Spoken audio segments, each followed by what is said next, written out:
As you arrive on your mat, come into that rock-like posture, fetal child posture, Balasana or Garbhasana, towards the back edge of your mat. Settling into where you're comfortable. We're going to extend the sound work that we've been doing and play with the different vowels of ah and o as well as m. We'll start with m.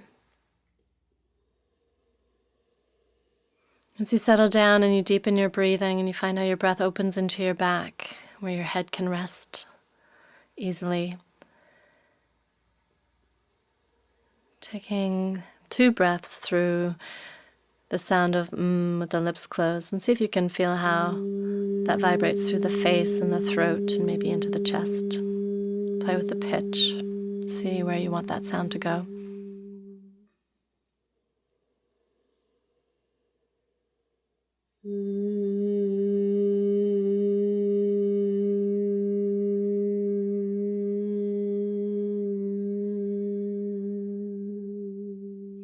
And then taking 2 breaths with the sound of O, so letting your mouth open, jaw relaxed, playing with a steady sound, and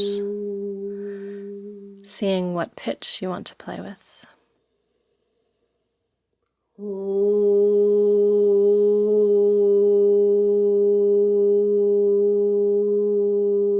And taking 2 breaths with ah. So now the mouth opens a little bit wider. You might find the sound moves up into the roof of the mouth. Even with that higher placement of the sound, you can feel free to play with taking the pitch of it lower, or notice how it feels if you take it up into your cranium.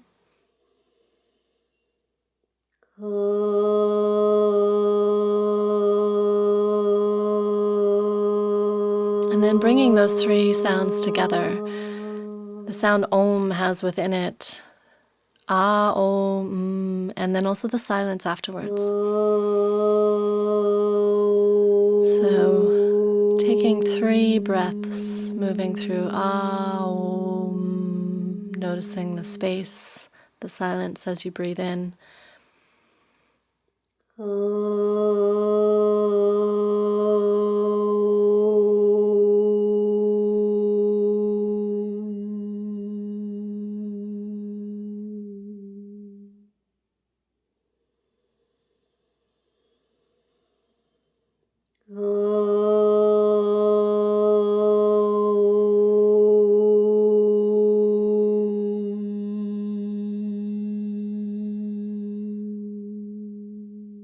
Use your next inhale to uncurl, coming up to kneeling. Bring your arms out and up, palms together as you draw them down along your midline to Atmanjali Mudra.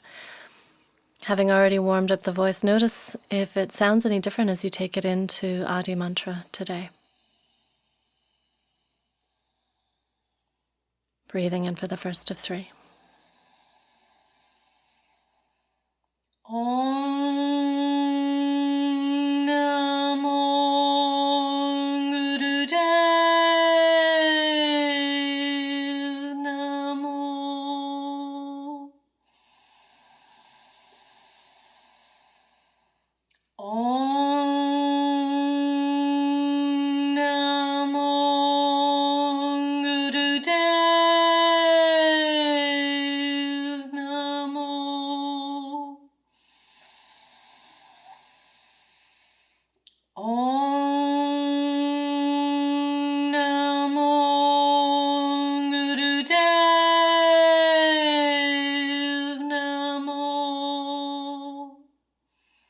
As you release your hands, shift forward, curl your toes under, make your way slowly, easily up onto your feet. Double check where your feet are as you're coming up. Since you're right there by them, see them.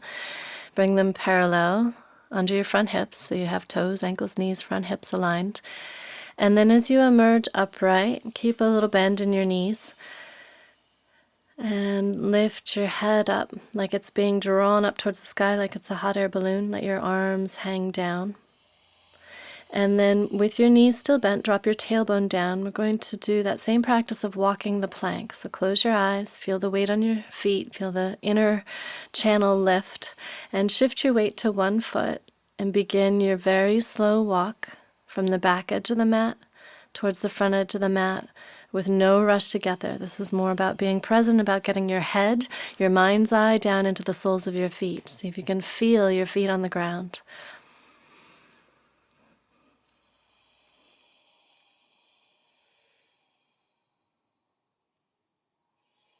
Notice when your jaw clenches or your shoulders creep up to protect you from wobbling. Just accept the wobbling and keep going. Don't be in a rush. When you get to the front edge of the mat and you can feel that, reset your feet in mountain pose. And then look to see where they are. And once you look to see where your feet are, lift your toe tips up, move that lift up through your front thighs, coming into standing spinal flex. Bring your hands to the front of your legs, lengthen your head out away from your tail, just like you would for cow pose. Slide your shoulders back. And as you exhale, lengthen your spine, let your back round, and let your hands release down to wherever they get to, but then bring them up to where they need to be so that your low back is your priority. You have that inner curve towards the floor in your low back. Taking a few more breaths here, essentially moving through cat and cow, but on long legs, letting that open up your hamstrings, letting it open up your legs, not forcing it. If you feel you need to engage Mula Bandha, root lock, in order to stabilize, you're squeezing anus, sex organ, navel in and up, and that may stabilize that tailbone, hamstring area. Notice how that feels if you do that. That might be what you need to take this a little bit deeper or to be where you are and feel safe. Secure, which is another key word in this practice. Stability, security. So next time that you exhale, bend your knees, moving into standing tuck. Bend your knees deeply enough that your chest rests on your thighs. Wrap your hands behind your heels and your elbows behind your calves. Your elbow points point to the back edge of the mat. Release your head down, but reintegrate your shoulder blades to your back. If you want to take this deeper, keep lifting your sits bones up, tailbone up.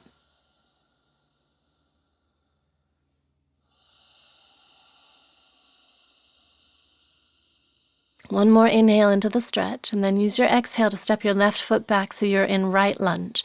Keeping your right knee over your ankle and finding your distance left to right, finding some length and strength in that left leg. We're going to repeat that warrior one, Virabhadrasana 1 posture that we did in the last round, and extend it a little bit. So bringing your left foot forward if you need to. If you feel you can take a wider stance, then keep your feet in that full lunge distance. But again, the priority as you lift up is to keep your low back long. So find yourself lifting up to standing, lengthen initially through your right leg and your back leg, and then lift up through your low belly. Pull your front hips up away from your thighs, and then bend your right knee and take it out over your ankle and see if you can find a little bit more depth there.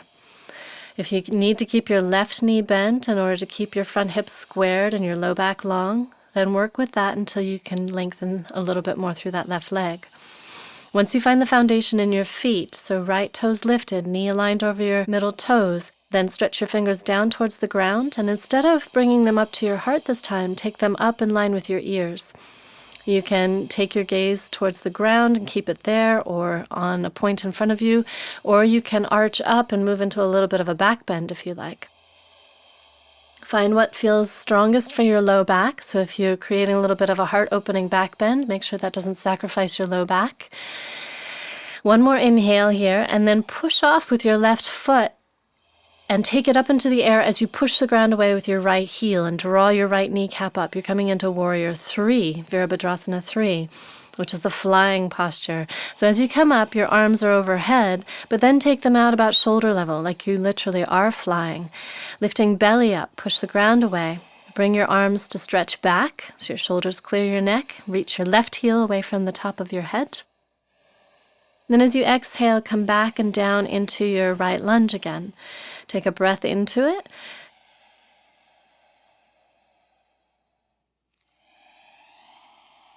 And use your exhale to transition into your modified down dog, finding your hands and your feet, the lift of your tail, and then moving from there into a deeper down dog, into a fuller opening through the backs of the legs that doesn't pull the tailbone down. or the shoulders onto the back. And giving that another breath to open, to feel what's happening in the right leg from having held you in those two warrior postures.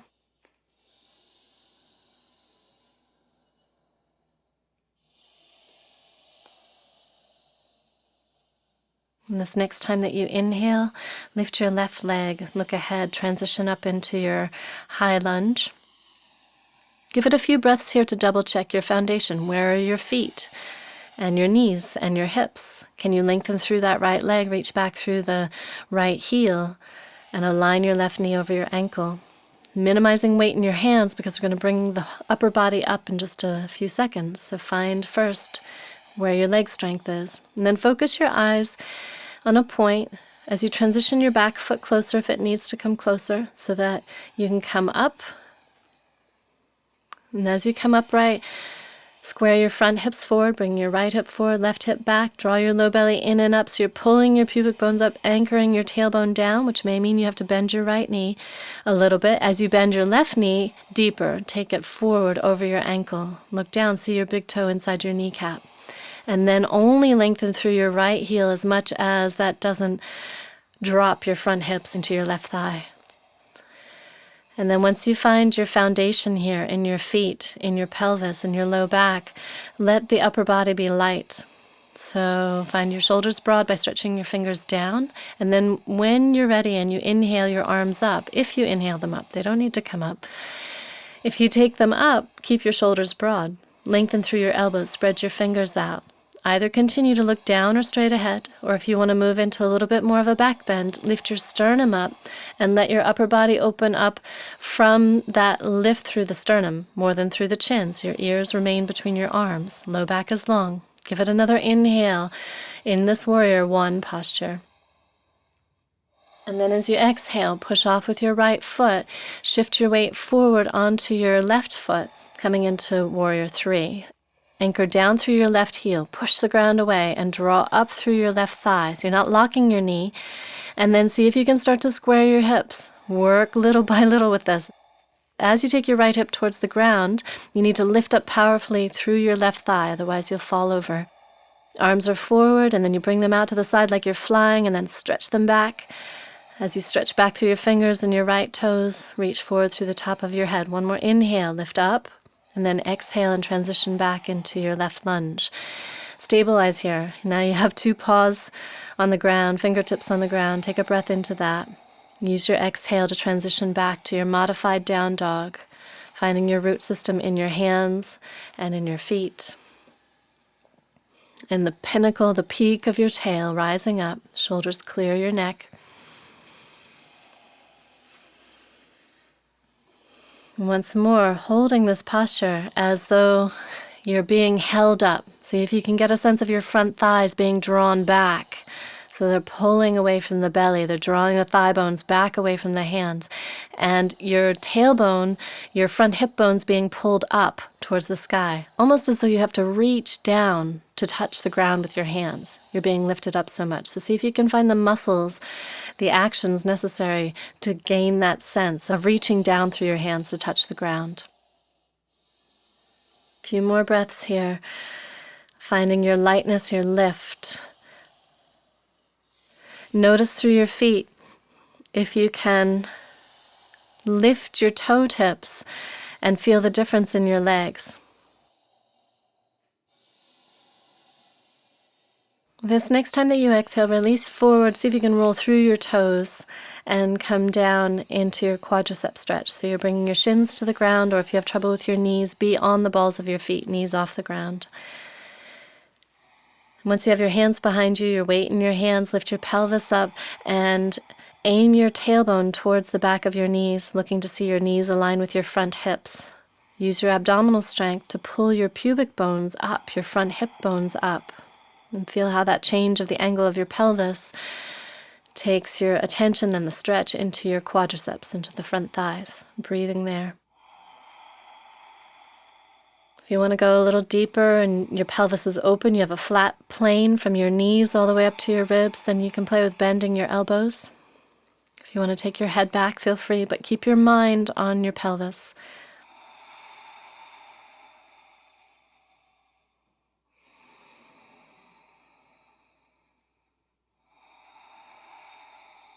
Next time that you inhale, lift up and tilt forward and come into toe sit. So you're bringing yourself up onto your toes. You might have your knees on a block, or you may need to be up on your knees if you don't have a block or if that works better for you. Be sure all 10 toes are curled under, and then reach down through the heels of your hands, fingers out to the sides like you're a little penguin, and let your head release to the left. So your left ear drops towards your left shoulder. So you're opening all 10 toes, the heels, the underside of your wrists in each hand, and then also the right side of your neck. So imagine you can breathe from your toes up into your waist and your arms. Give that right side of your neck another breath. And as you exhale, roll your head forward, bring your hands out in front, interlace your fingers, curve back like you would for cat pose. Take a breath along the curve of your spine. And then inhale, stretch up, reach up overhead. And as you exhale and bring your hands down, flip them. So the backs of your hands are facing the ground. You're opening through your wrists. If it's too much on your toes and you're clenching your jaw because it's too intense, be up on your knees. And then releasing your head to the right if you haven't already, focusing your breath all the way up into the left side of your neck, breathing right up into that space.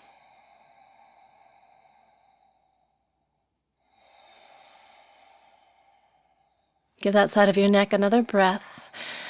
And then as you exhale, release.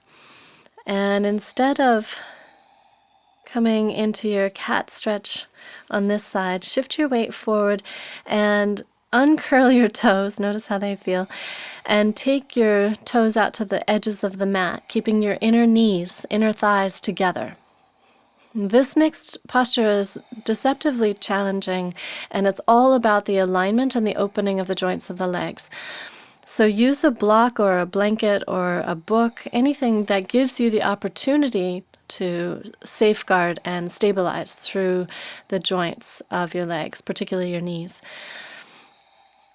Bring whatever prop you have between your heels, and as you start to come back, use your hands to take the flesh of your calves out to the sides, and notice how that rolls your little toes towards the ground, and it also creates some space behind the knee joint. As you bring your sits bones down onto your prop, check right away that your knees are okay.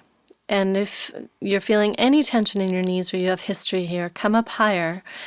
If you have any concern and you're not able to find ease in your knees, then don't do it. Then double check the alignment of your feet.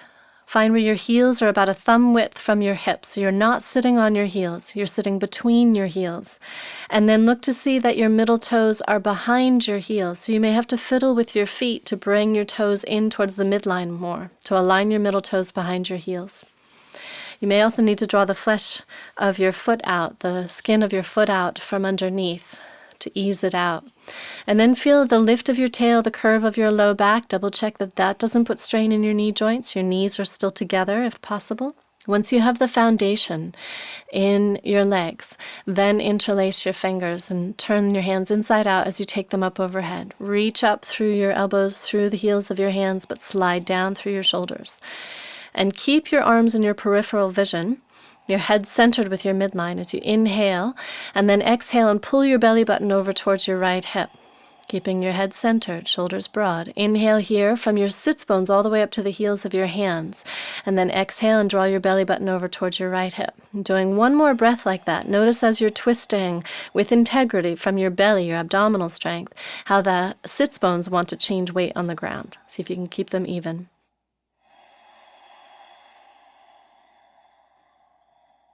Next inhale, come back to center and change the lacing of your hands. Reach up again, let your shoulders shrug up, and then exhale, slide them down. Draw your low ribs in if they're sticking out. One more inhale, stretch from your sits bones all the way up through the heels of each hand. And as you exhale, draw your belly button over towards your left hip. Keeping your head centered. Notice how much your chin and your neck want to do it. Bring it into your core. Inhaling long from sits bones to the heels of the hands, and then exhale and draw over with your belly button.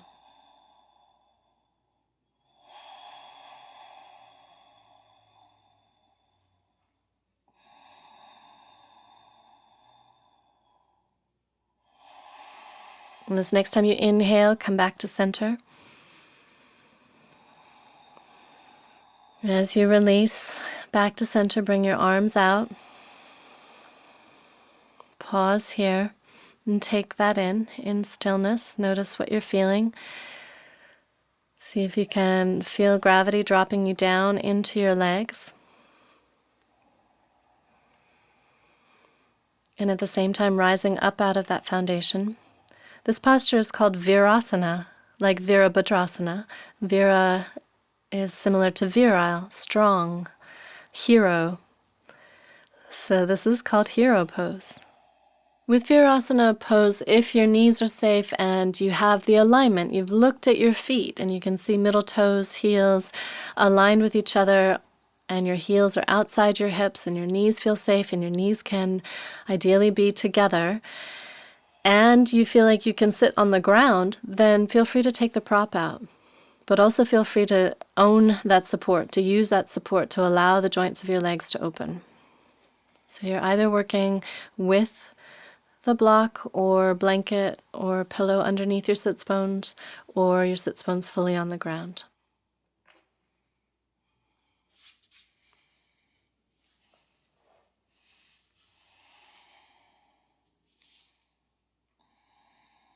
To bring yourself out of this posture with ease, with support, bring weight into your hands and use your arm strength. You're going to push the ground away and shift your way up. Take your time to come out. Spend a little bit of time in there. So ease your way out. And as you come out, what you'll probably feel will feel good is to stretch out your calves, to stretch out the backs of your legs. So start with your right foot, curl your toes under, plant your hands broad, shoulders broad, and shift your weight back. Feel free to lift your left knee up if you like. Breathe into your right calf, and you may want to change the angle of your heel to change the stretch in your calf, rolling your heel to the outside or to the inside of the mat. Notice how that changes it.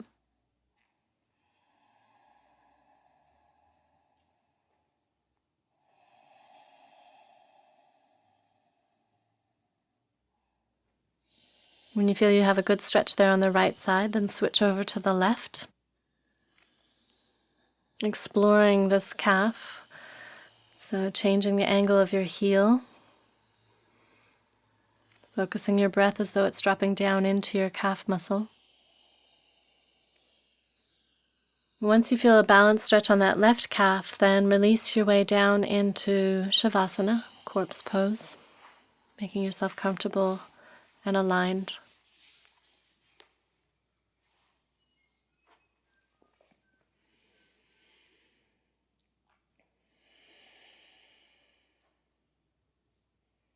Notice any awarenesses in your legs, in your toes, your feet, your ankles, your calves, your knee joints, your thighs, your hips.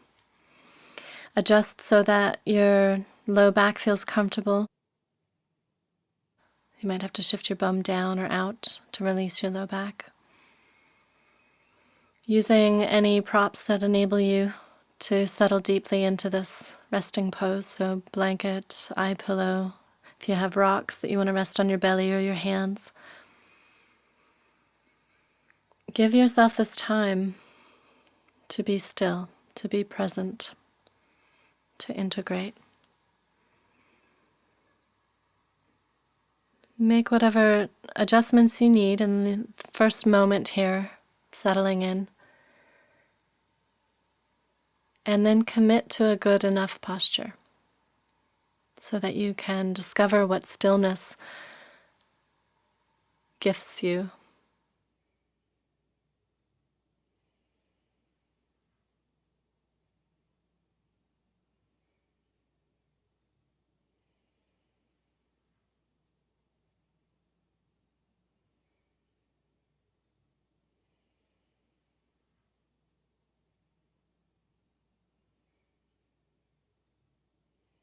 Notice where your attention is. If it's not in your body, become aware of your body and your breath without moving. It's bringing your attention into the rhythm of the breath as it happens, the weight of your body resting on the ground. And as you rest another couple moments, I'll read you another poem by Mary Oliver. It was spring, and finally I heard him among the first leaves. Then I saw him clutching the limb in an island of shade with his red-brown feathers all trim and neat for the new year. First I stood still and thought of nothing. Then I began to listen. Then I was filled with gladness, and that's when it happened, when I seemed to float, to be myself a wing or a tree, and I began to understand what the bird was saying, and the sands in the glass stopped for a pure white moment while gravity sprinkled upward, like rain rising. And in fact, it became difficult to tell just what it was that was singing. It was the thrush, for sure, but it seemed not a single thrush, but himself and all his brothers, and also the trees around them, as well as the gliding, long-tailed clouds in the perfectly blue sky. All of them were singing. And of course, yes, so it seemed, so was I. Such soft and solemn and perfect music doesn't last for more than a few moments. It's one of those magical places wise people like to talk about. One of the things they say about it that is true is that once you've been there, you're there forever. Listen, everyone has a chance. Is it spring? Is it morning? Are there trees near you, and does your own soul need comforting? Quick then, open the door and fly on your heavy feet. The song may already be drifting away.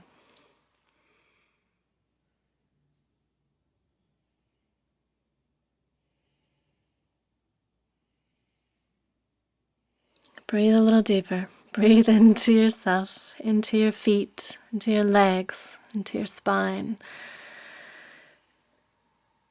Feel what feels right for you to emerge easily, effortlessly, so you're not pulling yourself up by your neck or your head. Either rock and roll or roll to your side to come up. As you emerge up and your head comes up, set your comfortable cross-legged posture, Sukhasana or Siddhasana. Feel free to sit on something if that gives you more support, more of a sense of being on your sits bones than rolled back onto your tailbone. And if you have those rocks handy, you can bring your hands into the same mudra we've been working with, Prana Mudra, where you connect the last two fingers to the thumb and stretch the first two fingers out. You can also do Prithvi Mudra. Prithvi means earth, and so it's a grounding posture. If you'd like to do Prithvi Mudra, you're connecting your ring finger, your sun finger, to your thumb and stretching the other three fingers out. And again, you can either touch the rocks or touch down to the ground, or you can also have your hands on your knees, palms up or down, and use your hands to help draw you up if you're feeling tired. So as you settle into your posture, the length of your spine, and you find the mudra in your hands, Prithvi's grounding, and prana is a little bit more energizing. See which one you're drawn towards. Then close your eyes and be still.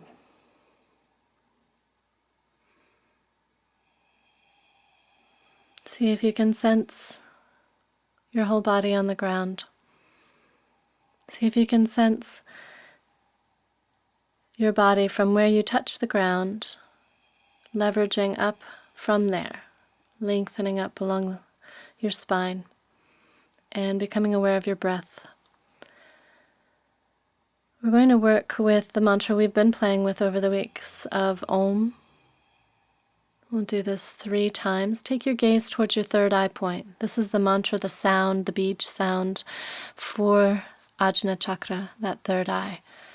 So it gives us wisdom, perception, insight before we drop down into the depths.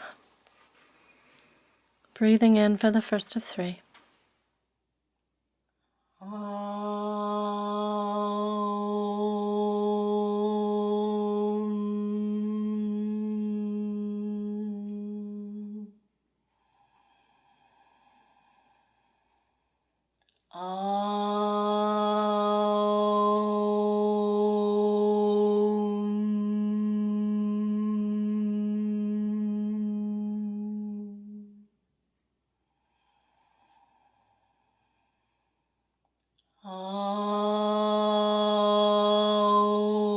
As you release out this last Om, bring your attention down to your tailbone, your foundation on the ground, your sits bones, your legs, your feet.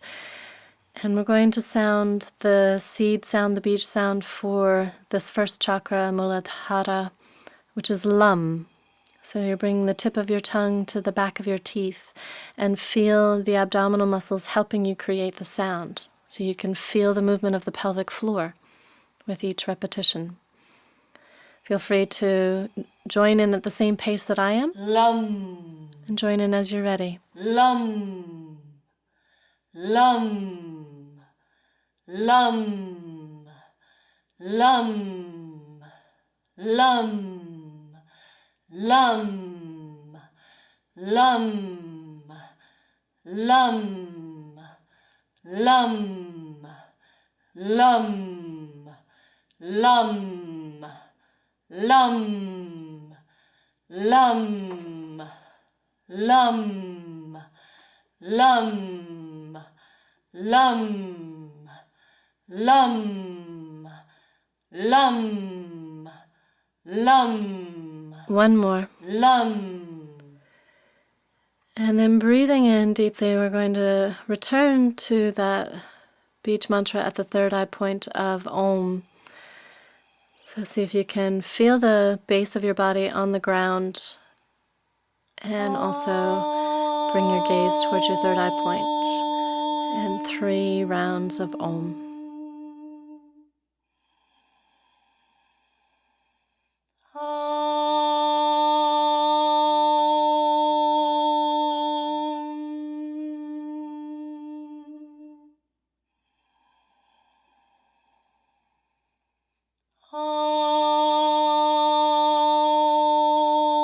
As you come to the end of this last Om, settle into the silence that is part of Om, the space between the sounds.